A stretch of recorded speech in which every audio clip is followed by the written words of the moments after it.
कहानी की शुरुआत होती है एक काली अंधेरी रात से, जब जॉन ब्रेनन नाम का एक कॉलेज टीचर बेहद घबराया हुआ अपनी गाड़ी से कहीं जा रहा था। उसकी गाड़ी की बैक सीट पर एक घायल ड्रग डीलर था जिसे उसी ने गोली मारी थी। अब ये सीधा साधा कॉलेज टीचर जेल तोड़कर अपनी पत्नी को भगाने के लिए किस हद तक जाएगा, वो तो आपको इसका जीनियस प्लान सुनकर ही समझ आएगा। ये कहानी शुरू हुई आज से 3 साल पहले, जब जॉन अपनी पत्नी लारा और बेटे लूक के साथ अपने सुंदर से घर में हंसी खुशी जीवन गुजार रहा था। लारा डायबिटीज की मरीज थी, इसलिए एक सुबह उठकर वो अपना इंसुलिन का इंजेक्शन ले रही थी। पर अचानक उसी समय उसे अपनी जैकेट पर खून का एक धब्बा दिखाई दिया। वो तुरंत जैकेट को सिंक में धोने लगी, मगर इससे पहले कि काम पूरा होता, अचानक पुलिस उनके घर में जबरदस्ती घुस आई और लारा को कत्ल के इल्जाम में गिरफ्तार कर लिया। बाद में कोर्ट ने लारा को दोषी करार देकर उम्र कैद की सजा सुना दी, मगर अब भी उनके पास कोई ठोस सबूत नहीं था जिसके जरिए पुलिस को फिर से जांच करने पर मजबूर किया जा सके। बल्कि सारे मौजूदा सबूत तो लारा के खिलाफ ही थे, जैसे कि उसके ऑफिस की एक कलीग ने उसे कत्ल की जगह से निकलते देखा था। उसकी जैकेट पर लाश के खून के निशान मिले थे और जिस हथियार से कत्ल किया गया था उस पर भी उसकी उंगलियों के निशान मिले। ये सब देखकर वकील ने जॉन से सीधे तौर पर कहा कि चाहे कुछ भी हो जाए, ये जेल से बाहर नहीं आ रही। जिसके बाद जॉन ने सीधे तौर पर उससे कहा कि वो जेल से बाहर तो आएगी। इसके बाद वो लारा से मिलने पहुंचा और वकील की कही हुई बातें बताई। जॉन की आंखें भरी हुई थी, जिसे देखकर लारा पहले ही समझ गई कि अब कुछ नहीं हो सकता, और वो फूट फूट कर रोने लगी। खैर, बाद में उस रात जॉन को खबर मिली कि लारा को हॉस्पिटल में भर्ती किया गया है। वो बिना समय गवाए वहां पहुंचा, मगर वहां के स्टाफ ने उसे लारा से मिलने नहीं दिया। तब जॉन ने पुलिस वाले और डॉक्टर के साथ काफी बहसबाजी की और आखिरकार उसे कुछ देर के लिए लारा से मिलने की इजाजत मिल गई। जॉन ने देखा कि लारा को हथकड़ी से बिस्तर पर बांधा गया था और उसकी कलाई पर पट्टी बंधी थी। ये देखते ही वो समझ गया कि लारा यहाँ पर क्यों थी। उसी पल जॉन ने ठान लिया कि चाहे कुछ भी हो जाए, वो लारा को जेल से बाहर निकाल कर ही रहेगा। अब जॉन ने जेल से भागने पर लिखी किताबें पढ़ना शुरू किया और फिर वो डेमन नाम के एक आदमी से मिलने पहुंचा जो आज तक पूरे 7 बार जेल से भाग चुका था। डेमन ने कहा कि उसे अपना दिमाग खुला रख के ऐसी बारीकियां ढूंढनी होंगी जिससे जेल के रोजमर्रा के काम में परेशानी खड़ी की जा सके। उसे अपनी मंजिल पहले ही सोचकर रखनी होगी और ये ऐसी जगह होनी चाहिए जहां ज्यादा टूरिस्ट न जाते हो। वहां पहुंचने का सारा इंतजाम पहले ही करके रखना होगा। साथ ही बस, ट्रेन स्टेशन और एयरपोर्ट से दूर रहना होगा। इसके अलावा उन्हें ऐसे नकली कागजात बनवाने होंगे जिन्हें कोई आसानी से पहचान न पाए और किसी दूसरी स्टेट से होते हुए भागना होगा। और सबसे जरूरी बात कि उसे सारी पेमेंट कैश से करनी होगी ताकि कोई उसकी लोकेशन ना पता कर सके। इसका मतलब ये था कि उसे इतना कैश इकट्ठा करना होगा जो लगभग 5 साल तक चले, क्योंकि तब तक केस थोड़ा ठंडा पड़ जाएगा। इस प्लान का सबसे मुश्किल काम था पिट्सबर्ग शहर के ब्रिजेस को पार करना, क्योंकि वहां पर 9/11 के आतंकी हमले के बाद पुलिस पूरे शहर को सिर्फ 15 मिनट में सील करना सीख गई थी। इसके अलावा उसे अपने माँ बाप और दोस्तों से हमेशा के लिए दूर होना होगा और शायद जरूरत पड़ने पर उसे किसी की जान भी लेनी पड़े। ये सब सुनकर जॉन अपने घर लौटा और फिर वो एक दीवार पर नक्शे और तस्वीरें चिपकाकर अपने प्लान का हिसाब लगाने लगा। इसके अलावा वो जब भी लारा से मिलने जेल में जाता था, वो वहां की बारीकियों पर काफी गौर करता था। उसने देखा कि लिफ्ट में की होल था और दूसरी ओर कुछ कर्मचारी छत की लीकेज ठीक करने आए थे। साथ ही उसने ये भी देखा कि कौन से ट्रक्स रोज वहां रुकते थे। अब जॉन अपना प्लान बनाने में इतनी शिद्दत से घुस चुका था कि वो कॉलेज में पढ़ाते समय भी अपने लैपटॉप पर इन्हीं बारीकियों की जांच करता रहता। तब उसने अपने घर को भी बेचने का फैसला किया, क्योंकि इस प्लान के लिए उसे ढेर सारे पैसे चाहिए थे। अब उसे नकली कागजात बनवाने थे, जिसके लिए वो एक खतरनाक मोहल्ले में जाने लगा। वहां उसने एक डीलर से ऑक्सीकॉन्टिन ड्रग खरीदना शुरू किया और बातों ही बातों में उससे नकली पासपोर्ट बनाने वाले का पता पूछा। काफी कोशिशें करने के बाद उसे एक आदमी मिला जिसने उसे बार में जाकर एक डीलर से मिलने को कहा, लेकिन यहाँ जॉन के साथ धोखा हो गया और कुछ गुंडे उसके पैसे चुरा कर ले गए। तभी बार में बैठे माइक नाम के आदमी ने ये सब देख लिया। खैर कुछ दिन बाद जॉन एक बार फिर से उसी मोहल्ले में गया और इस बार 2 बाइक्स ने उसका पीछा किया। जैसे ही जॉन घर वापस पहुंचा तो उसके दरवाजे की घंटी बजी। जॉन ने दरवाजा खोला तो माइक उसके सामने खड़ा था। तब माइक ने कहा कि वो उसके लिए नकली पासपोर्ट्स बना सकता है। जॉन ने उसे कुछ तस्वीरें और एडवांस में पैसे दिए और फिर कहा कि आज के बाद मेरे घर वापस मत आना। जॉन ने कहा कि वो किसी और जगह पर पासपोर्ट लेने आएगा। माइक इसके लिए राजी हो गया, लेकिन उसने जॉन से कहा कि अगर मैं दिए हुए टाइम पे नहीं पहुंचा तो तुम वहां से चुपचाप भाग जाना।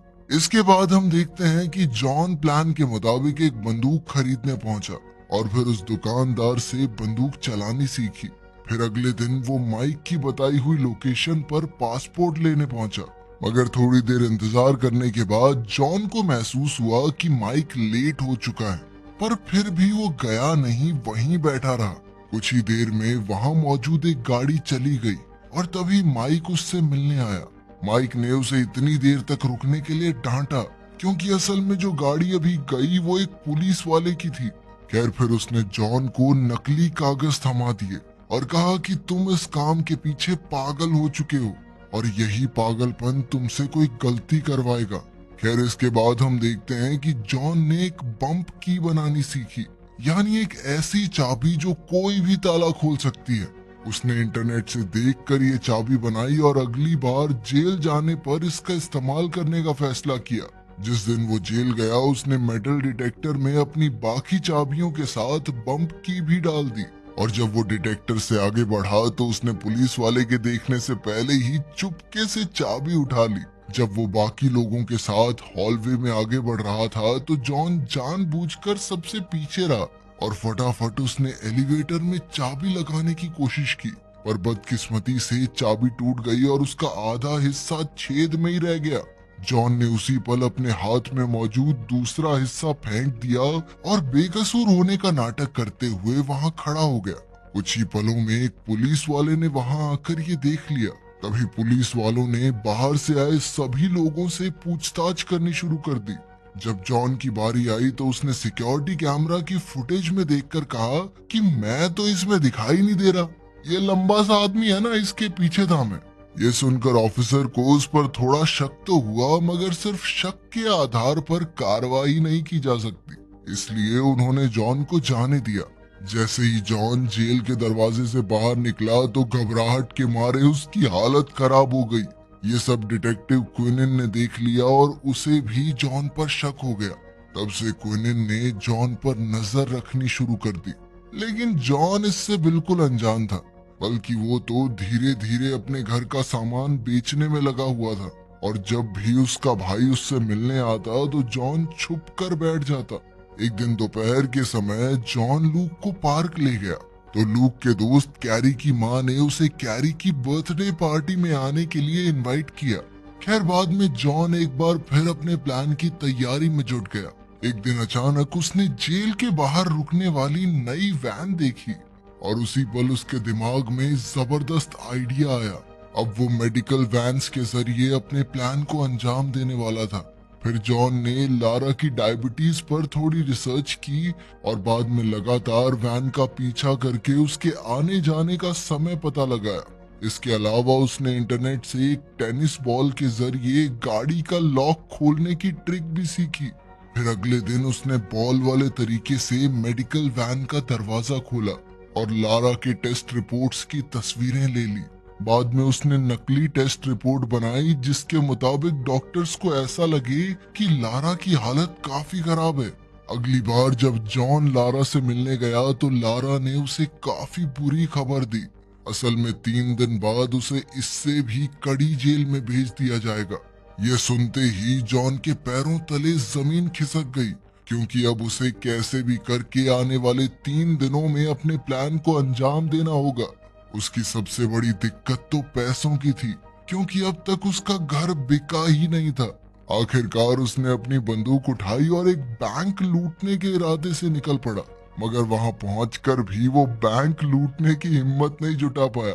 बाद में वो फिर से लारा से मिलने गया और कहा कि वो उसे दूसरी जेल में भेजने के खिलाफ अपील करेगा।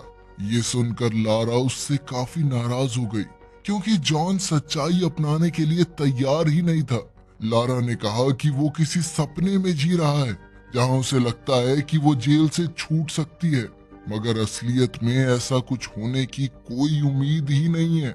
आखिरकार जॉन को रोकने के लिए लारा ने उसके सामने कबूल कर लिया कि उसने ही कत्ल किया था।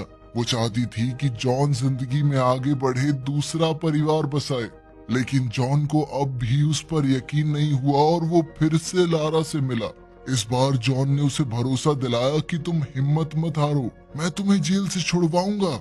अब जॉन को जैसे तैसे पैसों का इंतजाम करना था, इसलिए रात होते ही जॉन उसी खतरनाक मोहल्ले में गया और फिर एक डीलर का पीछा करते हुए उसके बॉस के घर तक पहुंच गया।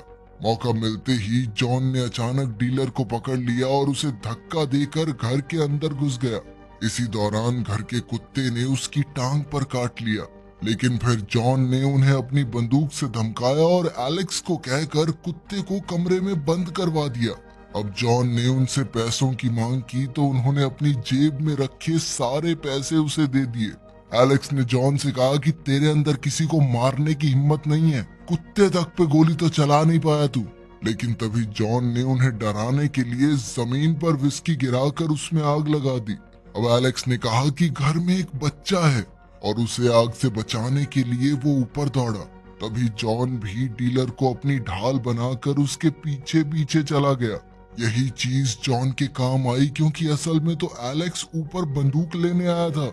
जैसे ही एलेक्स ने जॉन पर गोली चलाई तो वो डीलर को जा लगी। अब एलेक्स ने फिर से उस पर हमला करने की कोशिश की, मगर जॉन ने पहले ही उसे गोली मार दी। इसके बाद जॉन ने सारे कमरों की तलाशी ली और जल्द ही पैसों से भरा बैग उसके हाथ लग गया। मगर जब वो यहाँ से भाग रहा था तो उसने देखा कि डीलर अब भी जिंदा था और दर्द से करहाते हुए उसकी मदद मांग रहा था।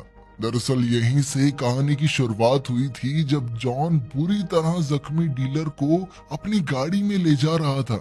रास्ते में उसकी गाड़ी की टेल लाइट भी टूट गई थी। खैर जॉन ने उसे हॉस्पिटल पहुंचाने के बारे में सोचा, लेकिन इससे पहले कि वो कोई फैसला कर पाता, डीलर ने उसकी गाड़ी में ही दम तोड़ दिया। आखिरकार जॉन ने उसकी लाश एक बस स्टॉप पर छोड़ दी और फिर अपने प्लान के मुताबिक एक पार्किंग लॉट में जाकर फेंस काटने में लग गया। उधर एलेक्स के घर में आग लग चुकी थी और जल्द ही पुलिस वहां छानबीन के लिए आ पहुंची। उन्हें जमीन पर खून मिला और साथ ही सबूत के तौर पर गाड़ी की टूटी हुई टेल लाइट उनके हाथ लग गई। इधर जॉन काम खत्म करके अपने माँ बाप के घर रात बिताने चला गया। बाद में जब उसके पिता उसका बैग उठाकर रख रहे थे तो उनकी नजर प्लेन टिकट्स पर पड़ गई और जल्द ही वो समझ गया कि जॉन क्या करने की प्लानिंग कर रहा है। फिर अगली सुबह जाने से पहले जॉन ने लूक से अपने दादा दादी के गले लगने को कहा। असल में वो जानता था कि ये उनकी आखिरी मुलाकात होगी। अंत में जॉन के पिता ने भी उसे जोर से गले लगा लिया और भरे मन से अलविदा कहा। आखिरकार आज जॉन अपने प्लान को अंजाम देने वाला था। जल्द ही उसने सारा सामान बांधा और अपनी प्लानिंग के सारे नक्शे और कागज उसने फाड़ कर 2 अलग अलग कूड़े के बैग्स में भर दिए। इसके बाद वो मेडिसिन सेंटर पर पहुंचा और वहां की फोन लाइंस काट दी। फिर वो जल्दी से एक वैन में घुसा और लारा के ब्लड सैंपल्स बदलकर उसकी जगह अपनी बनाई नकली रिपोर्ट रख दी और फिर उसने लूक को उसके दोस्त कैरी की बर्थडे पार्टी के लिए कैरी के घर छोड़ दिया। जाने से पहले उसने कैरी की माँ से कहा कि अगर उसे आने में थोड़ी देर हो जाए तो लूक की जेब में उसके दादा दादी का फोन नंबर है। वहीं दूसरी तरफ हॉस्पिटल में डॉक्टर्स ने नकली ब्लड रिपोर्ट देखी तो उन्होंने लैब में फोन करके दोबारा पूछने की सोची, लेकिन वहां की फोन लाइंस बंद थी। अब डॉक्टर्स ने इंतजार न करते हुए इन्हीं रिपोर्ट्स के आधार पर लारा को हॉस्पिटल में भर्ती कर लिया। इधर पुलिस वालों ने टूटी हुई टेल लाइट के जरिए गाड़ी के मॉडल का पता लगाया। इसी तरह थोड़ी और जांच पड़ताल के बाद उन्होंने इस कड़ी को जॉन से जोड़ दिया। जैसे ही वो जॉन के घर पहुंचे तो उन्हें वही दीवार मिली जिस पर जॉन ने अपनी सारी प्लानिंग की थी। साथ ही डिटेक्टिव्स को खबर मिली कि लारा को हॉस्पिटल में भर्ती किया जा रहा है, तो उन्हें जॉन के इरादों पर शक हो गया और उन्होंने भी जल्द से जल्द हॉस्पिटल पहुंचने का फैसला किया। लेकिन जॉन उनसे पहले ही हॉस्पिटल पहुंच चुका था और वो डॉक्टर का कोट पहनकर लारा के कमरे तक पहुंच गया। फिर उसने पुलिस वालों को अपनी बंदूक से धमकाकर लारा की हथकड़ी खुलवा दी और पुलिस वालों को बांध दिया। मगर तभी लारा ने उसके साथ भागने से साफ इनकार कर दिया। इस बात से जॉन को इतना गुस्सा चढ़ा कि उसने लारा से कहा कि फिर अपने बेटे को फोन करके बता दे कि आज उसके माँ बाप जिंदा वापस नहीं आएंगे। ये सुनकर लारा को एहसास हुआ कि सच में उन्होंने पुलिस वालों को गन पॉइंट पर बांध रखा है और अगर वो नहीं भागे तो पक्का मारे ही जाएंगे।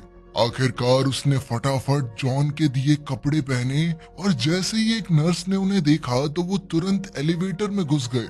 इधर नर्स ने चिल्लाकर सिक्योरिटी को बुला लिया था।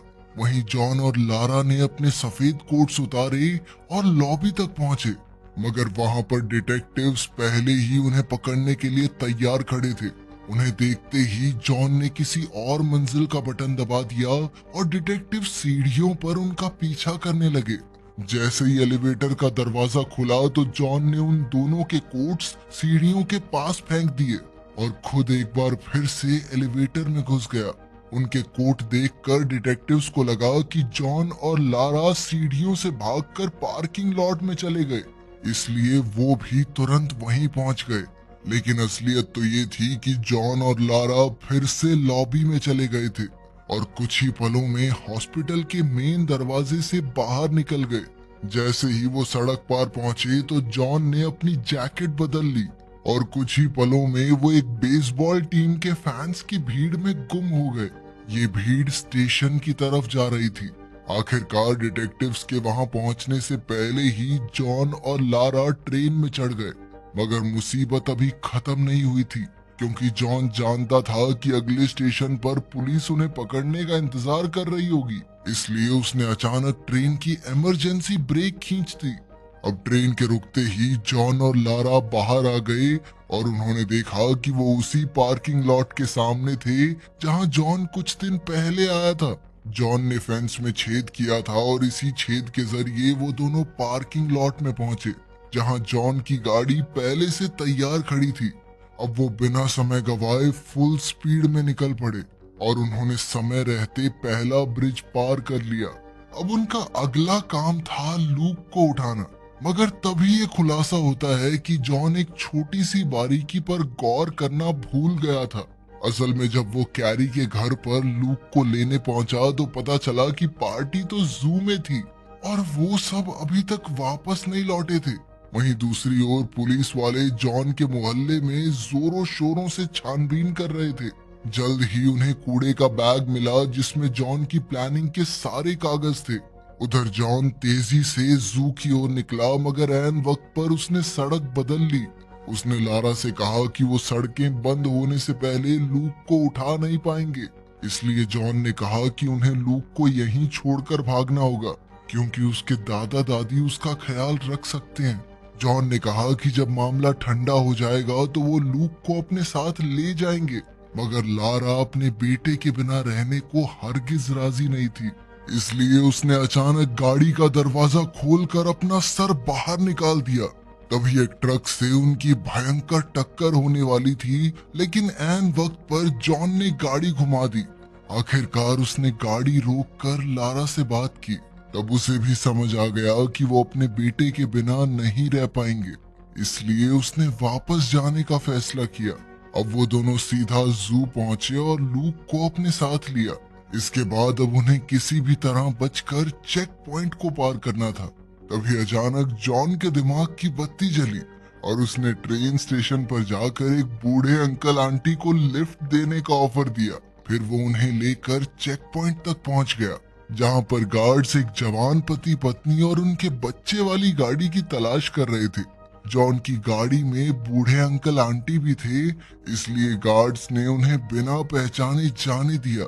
आखिरकार जॉन ने अंकल आंटी को शहर में छोड़ा और फिर वो सीधा कैनेडियन एयरपोर्ट पर चले गए। जल्द ही उनकी तस्वीरें भगौड़ों के नाम से टीवी पर आने वाली थी, मगर इससे थोड़ी देर पहले ही उनके पासपोर्ट चेक हो गए। खुशकिस्मती से उसी समय गार्ड की ड्यूटी बदल गई और नया गार्ड ये नहीं जानता था कि जॉन और लारा तो अंदर जा चुके हैं।